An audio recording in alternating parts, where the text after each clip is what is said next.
Իմ պապը տխուր մարդ էր, հայրենիք կորցրած մարդու դժբախտությունը, տխրությունը ես չէի հասկանում, բայց հիմա իրեն հասկանում եմ։ Եվ այլևս պետք է ոչ մեկիս տունը չքանդվի։ Եթե այնտեղ հադրութեցիները, արցախցիները այնտեղ էին ապրում, կանայք, երեխաներ, ուրեմն իմն էլ պետք է իմ կողքին լիներ։ Թշնամին ուզում է մեզ անդադ ծնկի տեսնել։ Մենք ոտքի կանգնող պոտենցիալ ունեցող ժողովուրդ ենք, չափազանց երկար գործ ունենք անելու, շատ։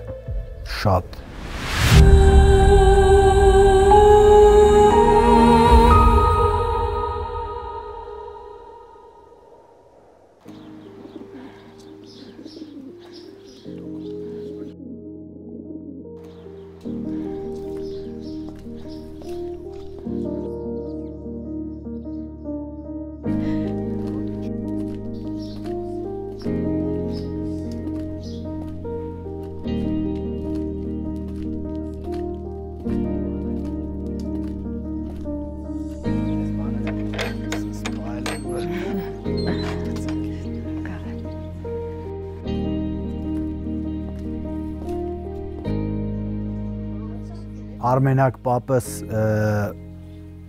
ես որքան մեծանում եմ, ինչքան վերլուծում եմ, շատ խորը փիլիսոփա մարդ է եղել, բայց իմ պապը նաև ես հետո եմ հասկացել, իմիջիայլոց Արցախի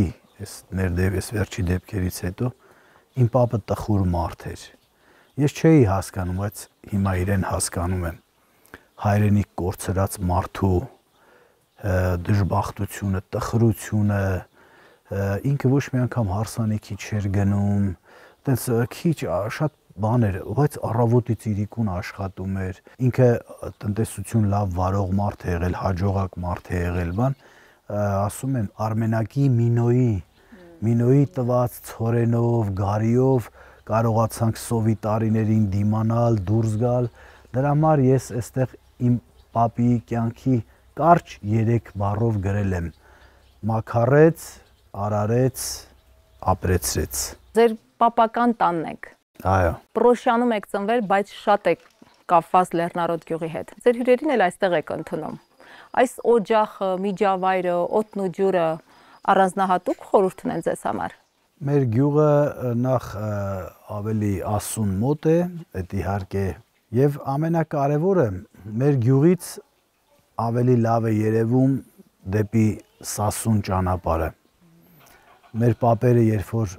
եկել են այս գյուղ, որևէ բան չեն արել, նոր կառույց, նոր շինություն, այդ հայացքները սա ռոմանտիկայի ժանրից չի, սա ապրելու թելադրանքի ժանրից է, երբ որ դու այն նպատակը չունես, սա էլ ես կորցնելու, դա միանշանակ է, դա համոզմունք է, դա ապացուցված է դարերի ընթացքում ժողովուրդների պատմության մեջ։ Լեռնարոտը, պապական այս տունը ինչպես ազդեցին ձեր հոգեկերտվածքի վրա, ձևավորմանը հոգեկերտվածքի։ Խիղճս հանգիստ է, որ պապիս տունը խոնարհված չէ։ Ես մի անգամ ասել եմ, պապիս տունը Սասունում քանդվել է, պապիս հոր տունը, Դոնեի տունը, ում ազգանունը կրում եմ ես, եւ այլևս պետք է ոչ մեկիս տունը չքանդվի այլևս, եւ ոչ միայն իմ պապի, այլ ընդհանրապես պետք է Արցախում մեր պապերի տներն էլ պիտի վերականգնենք մի օր։ Չէիք ուզում երկրորդ անգամ էլ տունը քանդված մնա, վերակառուցեցիք ձեր ձեռքերով այս տունը։ Այո։ Ձեզ բնութագրելիս պարոն Տոնոյան, անպայման նշում են չափազանց հայրենասեր մարդ։ Հիմա շատ քչերին են այդպես բնութագրում։ Եվ ընդհանրապես ինչ է հայրենասիրությունը։ Հայրենասիրությունը լավ ապրելու գրավականն է։ Զավակներիս դաստիարակել եմ նույն այն ոգով, ինչ ոգով իմ ծնողներն են ինձ դաստիարակել, նույնը ես այդպես եմ անում, ժամանակ կա, որ գուցե այսպես ասած դա կարող է տրտունջ առաջացնել մի պահ երեխաներիս մոտ, այս ինչ կրակի մեջ ենք ընկել այս մեր երիտասարդ տարիքում ու սկսել ենք վառվել դրա վրա։ Ես էլ ասում եմ, դե գնացեք Սարյանի վրա գինու փառատոն, այնտեղ լավ է այնտեղ։ Տեսնեմ, լավ է ձեզ։ Իհարկե, այդ համատությունից հետո իրենք հասկանում են, որ հայրենիքի համար ապրելը դա ավելի բովանդակալից կյանքով ապրելն է, ավելի երջանիկ ապրելն է։ Իմ որդին պարտադիր զինվորական ծառայությունը պիտի անցնի Արցախում եւ առաջին գծում։ Ինչու եք այդպես որոշել։ Իսկ եթե ինքը չի, ապա ով։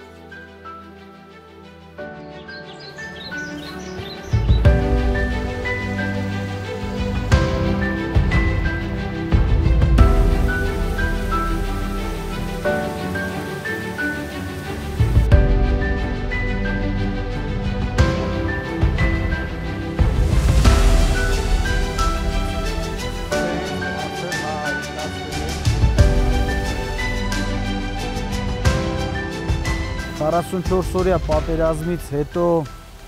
վերադարձա եւ այս աղբյուրը վերականգնելու միտք առաջացավ եւ դրանից հետո որոշեցի հուշարձանը քանդակագործ Դավիթ Մինասյանի հետ, այսպես ասած, իմ ցանկությունները ոնց եմ տեսնում, Սասունի 3 ապստամբություններն են Սուլթանի դեմ, այնուհետև 41-45 թվականի պատերազմի նվիրված հուշակոթողն է եւ իհարկե Արցախի պատերազմի Արցախյան շարժման 1988-ն է եւ դրված են բազմակետեր, այդ բազմակետերը դրել եմ այն ժամանակ, երբ որ 21 թվին է մի խոսքով սկսվել հուշարձանը։ Դե դուք շինարարել եք, չէ՞։ Եվ այդ բոլորը հառնում են, այսպես ասած, հայկական լեռնաշխարհն է, եթե ուշադիր նայենք, սա մեծ հայկի քարտեզն է հիշեցնում այս ժայռաբեկորը, որտեղից ծնվում են այս պայքարի խորհրդանիշ խաչքարերը։ Ձեր թե մասնագիտական, թե մարտական ուղին գրեթե միաժամանակ են սկսվել, երկուսն էլ Արցախում։ Դուք բժշկական համալսարանի 4-րդ կուրսի ուսանող էիք, երբ սկսվեց Արցախյան առաջին պատերազմը։ Այդ ժամանակ հələ նշտար չունեինք, որովհետև ուսանող էինք դեռ։ Բայց երբ որ ունեցանք համապատասխան իրավունք, կրթություն, ես որոշել էի, որ նորից մեր տղաների հետ, Շուշիի առանձնակի գումարտակի տղեկի հետ շարունակեմ։ Շատ լավ ընկերների խորհրդով ինձ ասեցին, որ ավելի լավ է այստեղ քեզ դրսևորես եւ կարծում եմ այդպես գուցե ավելի ճիշտ եղավ։ Այստեղ կարծում եմ ավելի շատ օգուտ տվեցի, իմ կարծիքով։ Եվ պատերազմի ժամանակ, երբ ձեր կնոջն ու նորածին երեխային պատերազմող հադրութ էիք տանում, վտանգների մասին չէիք մտածում։ Ոնց կարելի է չմտածել, բայց կյանքը դա էր թելադրում, այդպես պիտի լիներ։ Եթե այնտեղ հադրութեցիները, արցախցիները այնտեղ էին ապրում, կանայք, երեխաներ, ուրեմն իմն էլ պետք է իմ կողքին լինեին։ Որ ասում էին Հայաստանա եկած դոկտորը եւ այլն կնոջ երեխու հետ ցուցանիշ է գուցե էդի բան այդպես կար, բայց ես արդեն անցավ կարճ ժամանակ եւ ես արդեն Հայաստանա եկած դոկտոր չէի, ես արդեն իրանցն էի։ 44 օրյային էլ եք մասնակցել, երբ լսեցիք սկսվել է պատերազմը, նույն օրը մի խումբ բժիշկների հետ եկաք Արցախ։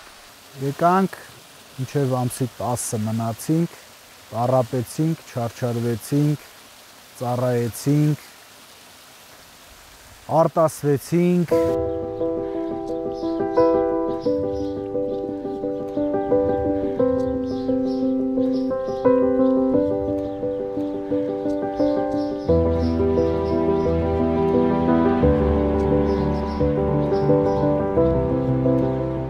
Ամենաշատ վիրահատող բժիշկը Հայաստանում։ Ձեզ այսպես են ասում։ Իսկապես այդպես է եւ ինչով է դա պայմանավորված։ Ճիշտ ասած չգիտեմ այդ հաշվարկները ովքեր են արել, բայց որ շատ եմ աշխատում, դա այդպես է։ Դրա մեջ եմ ես իմ հոգեկան հանգստությունը գտնում, իմ ուրախությունը, աշխատանքը բուժում է։ Պրոֆեսիոնալիզմին գիտենք, որ շատ մեծ տեղ եք տալիս, բայց առավել մեծ տեղ տալիս եք ազնվությանը։ Այսօր ավելի շատ պրոֆեսիոնալների, թե ազնիվների կարիք ունենք։ Դուք շատ պրոֆեսիոնալ հարց տվեցիք, ոչ թե լրագրողական, այլ բուն բժշկական պրոֆեսիոնալ հարց էր դա։ Ժամանակակից դարում, 21-րդ դարում բավական, գիտեք ինչ, ամեն ինչ այս PR մենեջմենտի դարաշրջանում բավական դժվար է ժողովրդին կողմնորոշվել, տարբերակել, զատել, բայց դրանք կարճաժամկետ են, վստահեցնում եմ ձեզ։ Դրա համար ես աճող սերնդին, մարդիկ ովքեր իմ մոտ ուսանում են, իմ խոսքը ուզում են լսել, ես մեկ բան եմ ասում։ Ազնիվ աշխատելով այսօր գուցե դուք մի քիչ ավելի քիչ վաստակեք, բայց երկարաժամկետ իմաստով հաստատ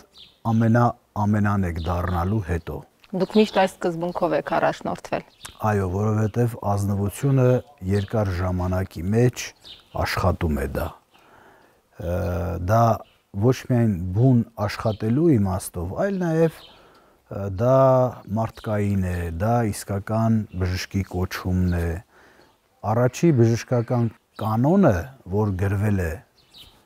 հին Հռոմում կամ հին Հունաստանում, եղել է նոլի նոցերը, մի վնասիր։ Մենք այդքան շատ գովազդների վրա շեշտադրումներ չենք անում։ Մենք մտածում ենք, որ գուցե մի քիչ նաիվ է հնչում 21-րդ դարում բան, բայց աշխատանքն է ամենալավ գովազդը։ Իհարկե երիտասարդները, ովքեր իմ մոտ կան, ովքեր ես իրենց քաջալերում եմ, խրախուսում եմ, որ գնան վերապատրաստվեն, տեսնեն այն, ինչ մենք մի քանի տարի հետո պիտի ունենանք Հայաստանում, այսինքն տարբեր արտերկիրներ գնալով փորձ ունենալ, համեմատել բան, դա պարտադիր պայման է ցանկացած մասնագիտության մեջ,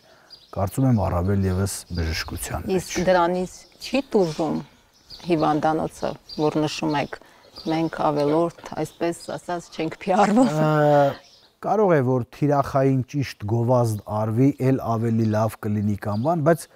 միևնույն է համար առաջինը մնում է պրոֆեսիոնալ ազնիվ մոտեցումը։ Ձեր հարցազրույցներից մեկում խոստովանել եք, որ չեք կարող լավ քաղաքական գործիչ լինել, քանի որ մի քիչ ավելի ուղղամիտ եք։ Բայց կար ժամանակ, որ որոշել էի քաղաքականությամբ զբաղվել։ Եվ Եթե անհրաժեշտություն լինի նորից քաղաքականությամբ զբաղվել, եթե այդպիսի հանձնարարություն ինձ լինի, եթե այդպիսի առաջադրանք դնեմ ես իմ առաջ, այսինքն դա կլինի մենակ այն դեպքում, երբ որ ես հասկանամ, որ ես խիստ անհրաժեշտ եմ այդ բացը լրացնելու տարբերակ դժվար է լինելու։ Երբ որ եղել են ինձ այդպիսի առաջարկներ, ես մտածել եմ, որ կան մարդիկ, ովքեր ինձանից ավելի լավ կարող են այդ քաղաքական գործը անել, բայց բժշկության մեջ դեռևս ես անելիք ունեմ, գործ ունեմ, մի քիչ գուցե բարձրագոչ է հնչում այդպես, թե ինձ ինչպես է հարմար, այլ ես պիտի նայեմ, թե մեր պետությանը որն է ավելի ձեռնտու, ավելի ճիշտը, որտեղ իմ լինելը, բայց եթե անհրաժեշտություն լինի, որ քաղաքականության մեջ պետք է բան անենք, դա իմ համար իհարկե զոհողություն կլինի իմ անձի համար, բայց եթե պետք լինի, հանձնարարություն լինի, պիտի ուրեմն դա անենք։ Զինվորականին, հրամանատարին չգնահատելը եւս մեկ պարտություն ունենալու ճանապարհներից մեկն է։ Ձեր խոսքերն են։ Ինչու զինվոր պաշտող ազգը այլ ուղի ընտրեց։ Դա բազմաթիվ մեծ զորահրամանատարներ են մեր նժդեհնել է ասել այդպես, այն ժողովուրդը, որ չի կերակրում իր զորքին, պարտավորված է լինելու կերակրել թշնամու զորքին, մեր ժողովուրդը պիտի մի քիչ գուցե այդպես ասած արդեն շատ չարչրկված բան պիտի ասեմ, ցավոք սրտի իր զինվորին, իր կամավորին, անձնվեր մարդուն կենացների մակարդակով սիրեցին, օրվա թրենդից, մոդայից ելնելով սիրեցին, բայց իրականության մեջ, երբ որ եկավ ժամանակը, որ դու պիտի զինվորին գնահատես, իրեն քվետաս, աշխատանք տաս, զինվորը վերադարձել է, հերոս է եկել է տուն, աշխատանքով ապահովես, սկսած պետական մոտեցումից, սկսած հասարակության մոտեցումից, զինվորը դա չի տեսել, սպան դա չի տեսել, եւ այս ամեն ինչը անդրադառնում է աճող սերնդի։ Աճող սերունդը տեսնում է, որ այս մարդկանց միայն հարգում են, արդեն ասեցի, որ ժամանակ երբ, բայց իրականության մեջ այլ է եղել։ Իհարկե սա պարտության տանող երկարաժամկետ իմաստով պիտի հանգեցնի պարտության։ Մի առիթով էլ ասել եք, որ հպարտ եմ այնպիսի ժամանակահատվածում եմ ապրել, որ պատվով եմ կատարել, պատվով եմ տարել այն ամենը, ինչ դրված է եղել իմ առջև։ Ես իրոք երջանիկ եմ, որ շատ լավ ժամանակաշրջանում եմ